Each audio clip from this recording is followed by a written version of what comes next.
Hi, in this video I'm going to show you how you can activate or deactivate auto rear wipe with reverse gear option.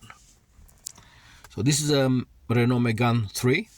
This particular model is from 2013. Firstly, let's go from the beginning.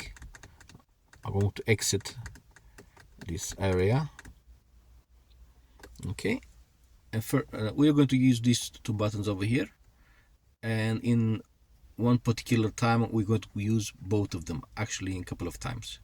So just use one now for the moment until we reach this area, settings menu, press and hold. So now we have to press both of the buttons in the same time, and we are in settings menu. Go to auto rear wipe with reverse gear.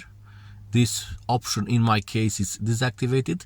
If you want to activate it, just press both of the buttons in the same time. That's it. And now you can exit from here. If you want to exit, just push, for example, up button, and that's about it. So if you have any questions about this model, please just write it down in the comment section, and maybe in the future I'm going to do a video about it. Thank you for watching.